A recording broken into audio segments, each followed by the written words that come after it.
guys, how are y'all doing? I hope y'all are having an amazing day.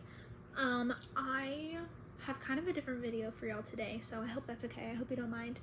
I've been thinking about making this video for the past month and a half, and I wasn't really sure. I wanted to make this video, but I wasn't sure if I was ready for any repercussions almost that could come from it. But I had an experience today that made me realize that no matter what anyone will say, no matter what anyone will think about me, that means so little to me compared to the idea that I could help someone.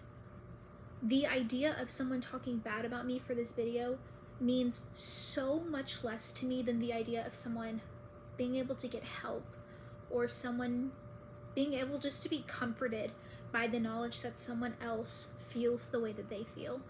And so that's really why I've made the decision to make this video. Of course it's for other people. I want other people to have this story.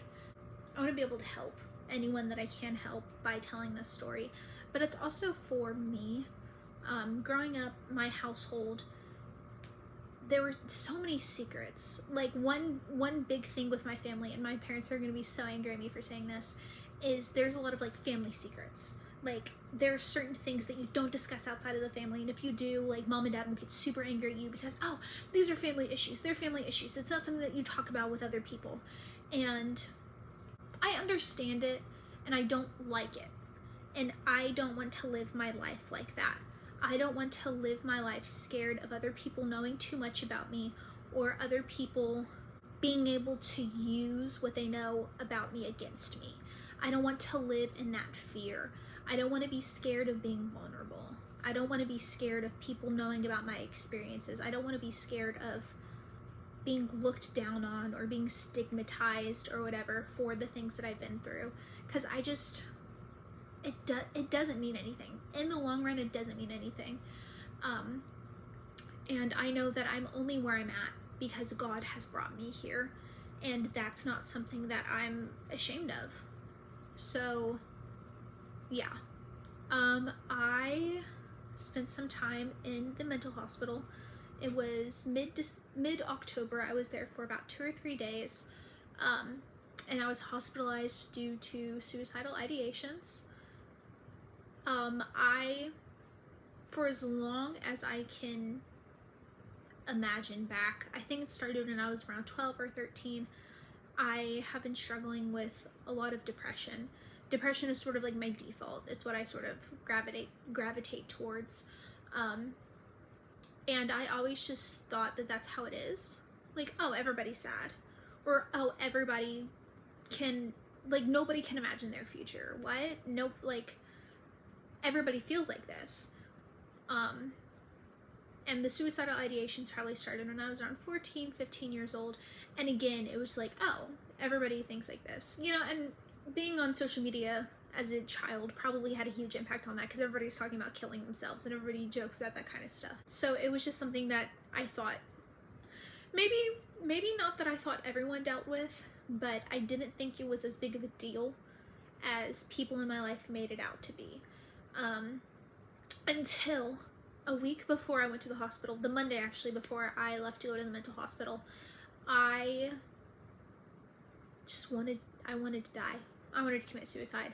And the entire drive back to campus from work, I was planning how I was going to kill myself. I knew what I was going to do. I knew who I was going to call, what notes I was going to leave, what I was going to say, what my final moments were going to look like. I had that all planned out. And when I got back to campus, I had to sit in my car for like an hour and a half, because I knew that if I came into my dorm room, I would have attempted to end my life. And I didn't want to do that because I had a roommate at the time, and I did not want her to have to find my dead body. Well, and it was really hard because I've had moments like that before where I'm just overwhelmed with the desire to end my life. But this time it was different because I knew that I was going to. And so I talked to someone up here at my school about it, and they told me that they're final decision was either, okay, you go to your room and get rid of everything that you can use to harm yourself, or I'm going to call the hospital and they're going to come pick you up. Like, those are your options. And so I ultimately made the decision for me to go to the hospital. And to be so for real, I think that is the most important decision I've made up until this point in my life. Just being there, being able to take a break, and being able to really sit with myself. Also being able to be medicated. Wow! Who is going to tell me that being medicated is this awesome? What are you talking about? I went there, got on some medications. I got a bipolar diagnosis. I'm bipolar. I think I'm bipolar type 2. That's not what the psychiatrist said. That's just my own evaluation of it. Yeah, I've got diagnosed with bipolar disorder. I'm on mood stabilizers and anxiety medication now. And I genuinely have never been as happy or as positive about my life and about my future as I am now. I've always had a plan for my future. I always knew that I wasn't going to kill myself because I've always had a plan. Like, God in high school was very, very kind and very gracious enough to let me know what my path was, what my calling is. I've had my calling for years now, and I'm very passionate about it, and I'm very excited for what my future holds. But up until this point in my life, it was always just sort of like an obligation. Like, I'm alive because I'm obligated to be alive, you know? Like, so many people have invested in me, and I have friends, and I have my family, and like, I can't die. I have to live for these other people. And it wasn't until I got on medication and my medication stabilized that I'm able to find the poetry and the beauty in being alive. And when I say that, I mean like genuinely being happy to be alive, not toxic positivity, not putting everything on the back burner to like try and be grateful, not searching for scraps of happiness in depression, not that, not fighting for positivity, not faking it till you make it, actually genuinely happy, which is kind of, I don't know if oxymoron is the right word for it, but I know in high school, or everybody around me knows me as being super bubbly and super positive and super happy. And I think up until this point, like, I was happy, but I don't think it was as like happy to the core as I am like right now. And that's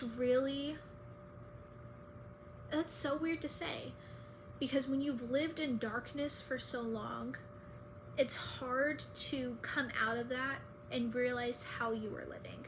Like, I never thought that it was crazy that I wanted to kill myself. I thought that everybody did. And it wasn't until I was in the hospital and I was talking to one of the members of staff there, and she was telling me, if you want to kill yourself, if you want to commit suicide, we can put you on medication. And the medication will make you not want to kill yourself. Because if you want to kill yourself, there's something wrong. Like, in your brain, there's something wrong. And you can fix that with medication. And if you start taking medication and you still want to kill yourself, that means that you're not on the right medication, and we can change your medication until you don't want to kill yourself. And I thought that was so wild. The idea of that, oh, there's like something wrong. There's actually something wrong with me. It's not that I don't pray enough. It's not that I'm not close enough to God. It's not that I haven't committed myself to the kingdom enough. It's not that I am doubting God. It's not that I haven't put enough faith in him. It's that there's something wrong with me. And of course, when you're depressed, you can't give as much to God as you should. So of course my prayer life wasn't good. Of course I wasn't spending a lot of time in the Bible. Of course I wasn't committing myself to God as much as I am and as much as I can now. But at the end of the day, and this is something that I think is really wild, that here recently I've been hearing a lot of preachers talk about depression and anxiety, and the one thing that they always say is, I cast out that spirit of depression, I cast out that spirit of anxiety. Depression and anxiety have no place in the church. And on the one hand, yeah, there are seasons of your life you can not have depression. Like, you can, like, not have clinical depression and be depressed. You cannot have, like, actual anxiety disorder and you can still be anxious. So it's, yes, there's a spiritual component to it, but also if you are always depressed and if you are always anxious, there's probably something wrong. And you can get help with that, and you don't have to just live like that.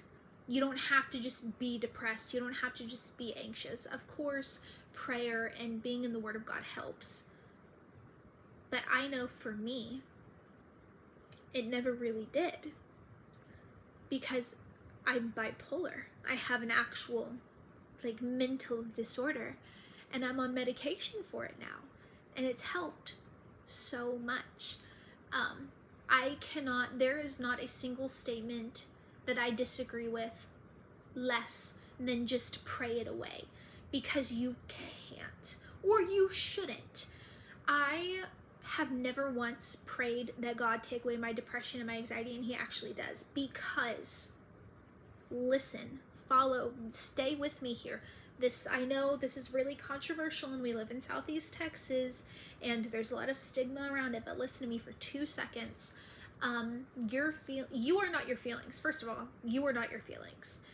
Your feelings are here to tell you something that you need. Your feelings tell you about yourself. So if you just pray for God to take away your anxiety and your depression, and He does, then you're missing out on an entire aspect of yourself. You know, if you take away the door, you can't get into the room. Depression, anxiety, happiness, anger, sadness, those are the doors to finding out more about yourself. If you're in a conversation with someone and they say something that ticks you off so bad that you get violently angry, then you need to take a moment to sit with yourself, because that anger is trying to point out to you something that you need to work on and something that you need to heal. If being around a certain person or if being in a certain situation makes you anxious, then you can do some introspection and you can look into yourself and you can figure out why that makes you anxious. And then you'll know yourself more, and you can actually get rid, or you can heal what is making you anxious. Your feelings are just the fruit, and your core beliefs and your core values are the roots. So what's the point in trying to pray away the fruits if there's something wrong in the root? In all mental health, I know for a fact, God has spoken this to me, mental health concerns are cracks in your foundation. They are. Trauma, and this is something that Brother Josh Herring preached about in a message, I can't remember which one, but trauma is the cracks in your foundation, and it's in those cracks that Satan can plant seeds, and he can uproot everything that you are and everything that you believe. So to be able to be all that God has called us as His children, as workers of the kingdom, to be everything that He's called us to be, we have to have a firm foundation. And to have a firm foundation, you need to be able to look into yourself, to see your foundation, to follow the limbs, follow the vines to the roots, to your core beliefs. And if they're unhealthy, fixing those and healing those so that you can be healthy and so that you can stand on a firm foundation. Yes, you can do that through prayer. You can do that through reading the Bible. God will speak things to you. Guess what? Going to therapy helps so much. Also, if you have a mental disorder, being on medication also helps so much, because being on medication brings you to a place where you can actually really see yourself. And it's very important. If you are supposed to be medicated, get on medication. And if you've been medicated before and you've stopped taking your medication, take your medication, take your meds. Please don't forget to take your meds. Please. And if you think that there's something wrong, like mentally, if you think that you have a mental disorder, You can get help because it can get better. There's plenty of resources out there. If anybody has any questions, comments, concerns, you can feel free to reach out to me privately. You can message me on Instagram, you can message me on Facebook, you can leave a comment, and I promise you I'll respond to it. Yeah, if you have any questions, anything that you want to ask, anything that you want to know more of, let me know. I hope that I said something that helps someone. I hope that this video is able to help someone with something, anyone with anything. And yeah, thank y'all so much for sitting through this video and watching, and I hope you have a great rest of your day, and I love you. Okay, bye.